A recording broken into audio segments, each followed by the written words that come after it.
Halo sobat semua, selamat datang kembali di channel novel kita. Sebelum kita lanjutkan ceritanya ini, ayo jangan lupa subscribe, like, komen, share, dan nyalakan lonceng notifikasinya agar mendapatkan notifikasi video terbaru ketika Mimin upload videonya.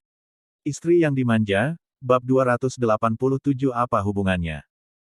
Ricky mau terus diam, dan ekspresi Amandamu menjadi datar sedikit demi sedikit. Dia mengambil napas dalam-dalam, menutupi wajahnya dengan tangannya dan menyembunyikan wajahnya yang penuh dengan air mata. Ricky mau mengulurkan tangannya dan memeluknya tanpa mengatakan sepatah kata pun. Amandamu meninju dan menendangnya, namun dia tidak melepaskannya. Mereka berdua baru saja kembali dari penerbangan jarak jauh, awalnya memang sudah sedikit lelah, setelah Amandamu dan Ricky mau bertengkar sejenak, dia tertidur karena kelelahan. Ricky mau membawanya ke kamar tidur dan meletakkannya di tempat tidur. Dia tidur di kamar ini selama setengah tahun, dan sekarang akhirnya sudah ada nyonya rumah. Ricky mau memperhatikan Amandamu sebentar dari sisi tempat tidur, lalu ia bangkit dan pergi ke kamar mandi. Dia mengambil handuk untuk membantunya membersihkan wajahnya. Amandamu sebelumnya menangis, masih ada bekas air mata di wajahnya. Jika tidak dibersihkan, setelah bangun mungkin dia akan merasa sedih. Setelah membantu Amandamu menyeka wajahnya, ponsel Ricky mau berdering. Dia bergegas mengeluarkan ponselnya untuk mematikan suaranya. Dia mendongak untuk melihat Amandamu. Dia menyadari bahwa dia tidak memiliki tanda-tanda seperti terganggu, kemudian dia bangkit dan mengambil ponselnya dengan ringan lalu menjawab teleponnya di luar. Panggilan telepon datang dari Donnie. Di Sydney selama 1 bulan, Donnie sibuk memeriksa masalah anak mereka, tetapi dia tidak menemukan apapun. Bagaimanapun, itu adalah bayi yang baru saja lahir, itu sangat sulit untuk ditemukan. Ricky mau berjalan ke jendela dan menjawab telepon. Dia bertanya dengan suara dalam. Apakah ada kemajuan? Donnie berkata. Ada sedikit petunjuk, tetapi aku belum yakin, untuk saat ini, itu memiliki kontak langsung dengan orang-orang keluargamu. Donnie juga tidak bisa menjelaskannya dengan jelas melalui telepon. Ricky mau merenung sejenak dan berkata, datanglah untuk membicarakannya. Donnie datang dengan cepat. Dia masuk dan memanggilnya dengan hormat. Tuan muda. Ricky mau meliriknya dan memberi isyarat padanya untuk sedikit mengecilkan suaranya. Kemudian, dia memerintahkan Donnie. Kamu pergi ke ruang kerja dulu. Donnie mengerti dan mengangguk, dia langsung pergi ke ruang kerja. Ricky mau kembali ke kamar tidur untuk melihatnya sejenak, melihat Amandamu sedang tertidur nyenyak, ia menutup pintu dan pergi ke ruang kerja. Pintu kamar tertutup, Amandamu yang awalnya masih tertidur di tempat tidur, tiba-tiba membuka matanya. Sebelumnya ketika Ricky mau menyeka wajahnya, dia sebenarnya sudah bangun, dia hanya berpura-pura tidur. Ricky mau selalu menolak untuk membiarkannya bertemu dengan anaknya, itu sangat aneh.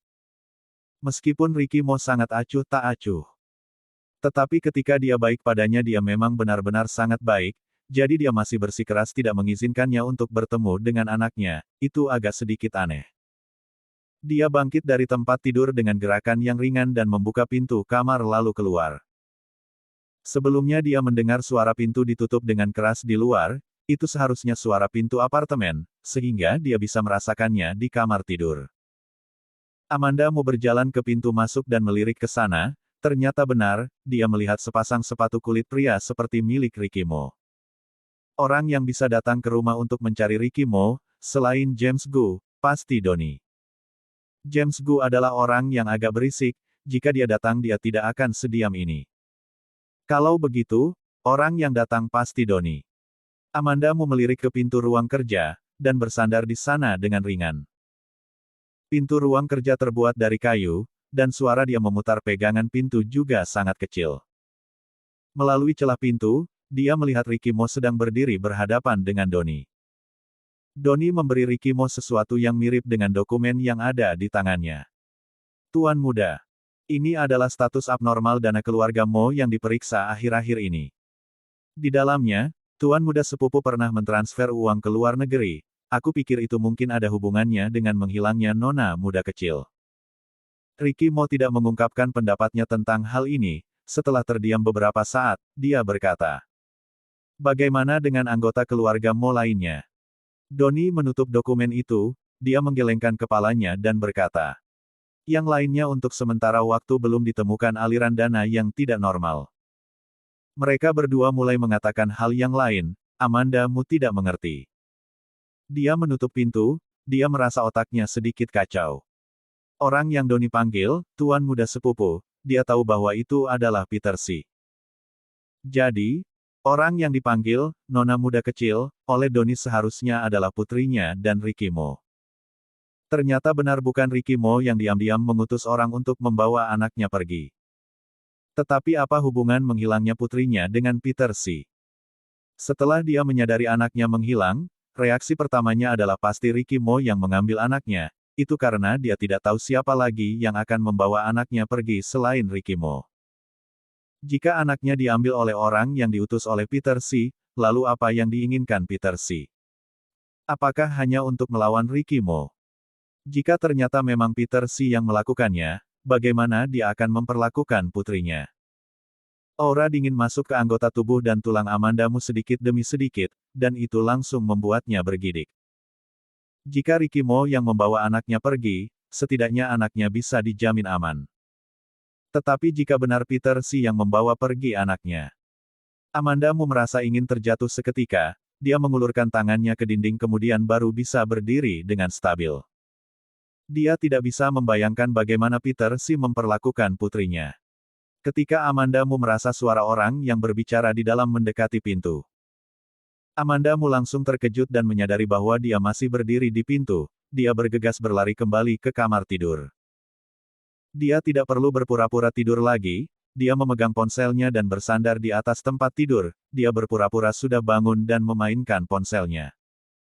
Ketika Ricky Mo mendorong pintu dan masuk, dia melihat Amandamu duduk di tempat tidur dan sedang memainkan ponselnya. Ricky Mo duduk di samping tempat tidur. Sudah bangun. Amandamu tidak mengangkat kepalanya. Iya. Meskipun dia terus menatap ponselnya, tetapi sudut matanya diam-diam memperhatikan reaksi Ricky Mo.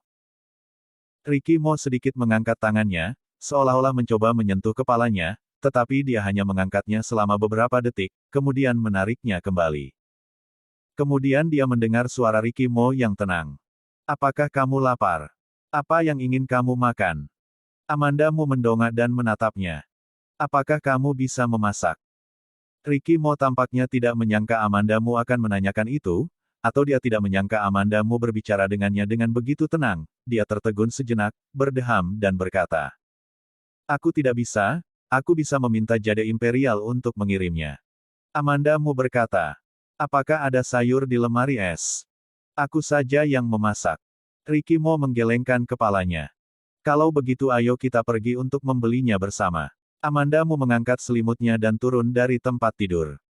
Ricky Mo bergegas berdiri tanpa gerakan apapun, tetapi matanya terus menatap ke arah Amandamu. Amandamu ingin keluar untuk membeli sayur bersamanya. Meskipun dulunya itu bukan masalah besar, tetapi setelah hubungan mereka dingin untuk waktu yang lama, itu membuat Ricky Mo terkejut dan gembira. Amandamu mengenakan sandal, melihatnya berdiri di tempat dan masih menatapnya dengan heran, dia bertanya. Ada apa? Aku tidak boleh keluar. Ricky Mo tidak berbicara, dia hanya menggandeng tangannya dan berjalan menuju keluar. Ricky Mo mengantarnya ke supermarket terdekat. Amandamu tahu makanan apa yang disukai Ricky Mo, jadi dia tidak perlu bertanya padanya ketika memilih sayuran, dia langsung mengambilnya dan memasukkannya ke kereta belanja. Ricky Mo mendorong kereta belanja di belakangnya tanpa mengatakan apa-apa. Dia adalah seorang pria tinggi berwajah dingin, namun dia yang sekarang tampak seperti singa jinak dan penurut. Bersambung. Titik.